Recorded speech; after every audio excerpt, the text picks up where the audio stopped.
BIGSBYS. Some love them, some hate them. Me, I think they look, feel, and sound great. However, they also tend to get a bad rap for poor tuning stability when that just doesn't jive with my experience. You see, I don't think there's actually a problem with the Bigsby Vibrato, or others to be honest. The issue isn't with the unit itself, it's an issue of preparation and maintenance, the same things that happen no matter what kind of vibrato-equipped guitar you're playing. So, for today's video, I'm going to share some maintenance tips and tricks that I use to keep all of my vibrato-equipped guitars in tune and playing great, as well as a few little secret tricks that I don't see a lot of people talking about that may come in handy for you as well. So, let's dig in.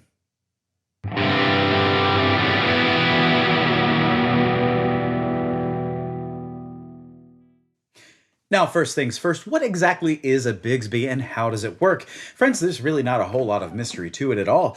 Just like many other vibratos, a Bigsby is essentially a string anchor connected to a spring and an arm. When you depress the arm, the spring compresses and the anchors move forward, lowering the pitch. When you release the arm, it all pops back up, the spring decompresses, and theoretically, everything goes right back into tune. However, that isn't always the case, and we know this because so many people over the years have complained about tuning stability issues. But as I said earlier in the introduction, the issue isn't simply with the unit. There are other things in the string's vibrational length that we need to consider in order to get our vibratos working as intended. Now, the first area that we need to pay attention to on the string's operational length, it might seem obvious when I say it, but trust me, a lot of people miss this or don't think about it, and it's actually crucial to making your guitar stay in tune. And that is the way in which you string it. Now, I always hear that Bigsbys are incredibly difficult to string, but that has never been the case for me. And the reason for that is because I keep a set of needle-nose pliers around for such an occasion. You don't need a fancy $40 upgraded part. You don't need to drill through the anchor post. All you need is to grab a set of needle-nose pliers and pre-bend the string. I promise you, that will take care of some of your complaints. Here's how I do it. First, I grip the string by the ball end like so, and then I simply rotate the pliers to pre-bend the string into the shape that the post will take. Doing so trains the string into a shape that's relatively similar to the anchor bar itself. And when you're ready to slip the ball end onto that little post that sticks out of it, it will no longer have the tendency to slip off and cause problems while you're trying to string the guitar at the other end. I can even just let go of the string completely and it stays in place. The way you string the guitar at the tuning post is also incredibly important, and, to be sure, there are many ways that you can do that. However, I'm going to show you the two methods that I find work the best. The first stringing method I'd like to share with you is called the over-under method, and it is just as easy as it sounds. First, thread the string through the hole on the tuning post with enough string so that you can get 2 to 3 good winds around the post. As you turn the string around the tuning post, your first wind will go over top the string that goes through the keyhole, and your second and third will go underneath it. This effectively locks the string in place and prevents the string that's passing through the keyhole from moving. The second method is a little bit more complicated, and we just simply refer to this as a locking wind, and that involves wrapping the string around itself. Once again, pass the string through the keyhole, ensuring that you have enough string to wind 2 to 3 times around the post. Grip the portion of the string that extends past the tuner and pull it in toward the middle of the headstock. Then, wrap it back around the tuning post and under the string that's going toward the nut, and with a firm grasp, pull it back over itself. Continue winding as normal down the post, and because you're winding the string on top of itself, the string is just going to stay put no matter what happens to it. This is my personal favorite method for stringing a 3-3 headstock with a vibrato, but again, there are many ways to do it, and these are just the ones that I use most commonly.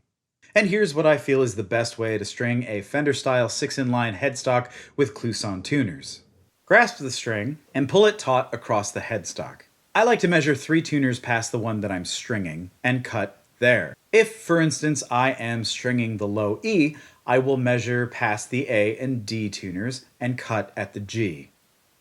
This ensures that I'm going to have at least 3 wraps around the tuning post, which increases downward force on the nut, and that's great for tuning stability.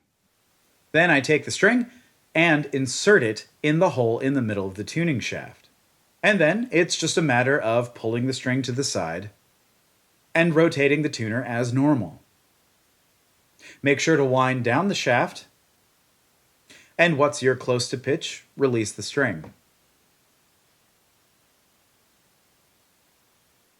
Once you've got the guitar strung, it's a good idea to stretch your strings to relieve any slack around the tuning post. To be clear, there are many accepted methods of doing this, and again, everyone has their own favorite. I'm not going to get into what's better or correct. I will just show you mine. Really, all I do is grip the strings, and I just pull up a few times. When I release the string, I retune and do it all again.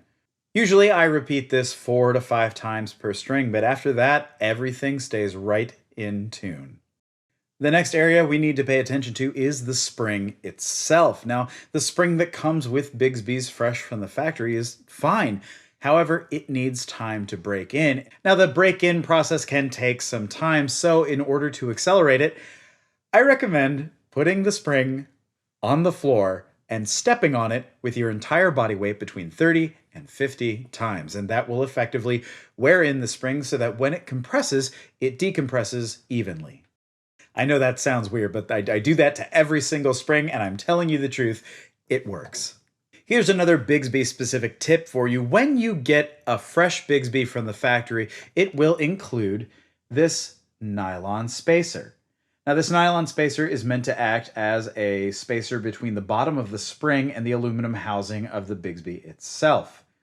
And that works just fine, but these things suck. These are terrible. They are squishy, they're bendy, and I hate them. Every time I have one in a Bigsby, I feel like the thing just doesn't work. So I toss these, and I replace it with your old pal, Abe Lincoln. That's right. A United States penny is the perfect spacer for your Bigsby needs. It fits that little hole perfectly, and because it's copper and nickel and some other metals, it doesn't compress at all. You can wail away on your Bigsby to reckless abandon, and this thing won't move or compress at all. So if you are missing a little bit of height on your spring in your Bigsby and you want your vibrato arm to sit up off the body just a little bit, pop a penny in there. Now, if the arm still doesn't have enough clearance over the body, or you want more spring tension overall, Bigsby does sell springs aftermarket that are a little bit taller to alleviate both of those concerns. The final areas of maintenance that I need to discuss are perhaps the most important, and that is the string slots, both on the nut and on the bridge. You see, friction is indeed the enemy of stable tuning, especially when you've got a guitar with a vibrato. When you're depressing the arm of your vibrato, the last thing you want is those strings grinding away at harsh edges, because that can cause breakage and that will surely prevent them from coming back into tune properly. Also, it should go without saying that nut and saddle slots that are undersized can also be a problem. You need those to match the gauge of string that you're using. Now, if this is your first time thinking about nut and saddle slots, I want to gently recommend that maybe take your guitar to a tech, because that's what we exist for. I know that guitar techs can be expensive. I am expensive. That's not in dispute.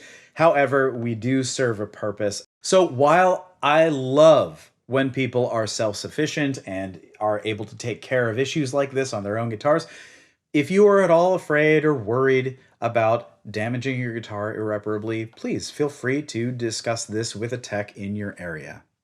But for those of you who are willing to take these risks and are interested in finding out how all of this works, this part of the video is definitely for you. It is so important to have quality files when you're going to do this kind of work, specifically files made with guitars in mind. And the reason for that is that a lot of files that you can buy at a hardware store, while they're probably fine, don't have rounded bottoms. The bottoms are square, and that's the last shape that you want for a round string to pass through. You want a rounded bottom channel for the string to pass through easily. So make sure that the files that you use have rounded edges. Now, this video should not be taken as a full course on how to properly cut a nut or a saddle. But if you're already happy with the way your guitar plays generally, then all you're looking to do is widen the string slots. And if that's the case, all you really need to do is insert the file in the slot that's already there, and with exceedingly gentle pressure, move the file in a back and forth motion. I should note that I'm using Stewmac files, which are intended to be two-way files, forward to cut and backward to smooth. Not all files are like this, and it's important to know the difference because some files only work one way. I also prefer to choose a file that is maybe the next string gauge up from what I'm using. Generally, I use 11 gauge strings on my guitars, and so I like to start with a 12 for the high E. After you've done some preliminary filing, it's a good idea to just check the slot with the string gauge that you're using and make sure that it moves back and forth freely through the slot. It is essentially the same story for the bridge saddles, although I would caution you to use maybe an old set of files that you're not worried about messing up, because cutting into bone or nylon or tusk is very different than cutting into brass or steel or what have you. For bridge saddles with a vibrato in play, I like to go 1 gauge higher, just as I did with the nut. I also want to make sure I'm taking care not to leave any harsh edges on the saddle, especially being metal. That can cause breakage. So what I do is I round that slot just a little bit. Once I'm satisfied with the size and shape of the saddle slot, then comes my favorite part, lubrication. What do I recommend? Well, none of the fancy, expensive, guitar-specific products. You can buy those and they work great, but me, I talked to my good friend Bert. Let me show you how I use it. A long time ago, I discovered that chapstick and Burt's Bees and any of these waxy lip balms tend to work a lot better than most of the more commonly accepted types of lubrication. Graphite is still good, and so is the nut sauce, but this stuff, you can get this in any grocery store. It's super cheap, and this is mint. It smells great, so your guitar is going to have a little minty surprise every time you open the case, and that's worth the price of admission for me. So yeah, I love this stuff. Lubrication is great for reducing friction on any point of contact on the string's vibrational length, so use it in good health. The only scenario in which I don't recommend lubrication at all is with the stock Jazzmaster vibrato. If you lubricate these saddles, it won't work. Leo Fender designed the Jazzmaster bridge to work with friction and not against it like everything else on the market. So when you depress the arm of the Jazzmaster, the bridge moves forward with the strings and then back as they zero out. If you lubricate these, all of a sudden it doesn't work anymore. The bridge will pivot forward and then not back because there's no friction to force it backwards. So if you've got the stock bridge on your Jazzmaster and it works fine, do not lubricate this. If you've got a Mastery or a Tune-o-matic or something that doesn't pivot along with the strings, then have at. Lubricate to your heart's content. Well, I hope these tips and tricks have helped you, especially those of you who maybe have a very frustrating, fraught relationship with vibratos.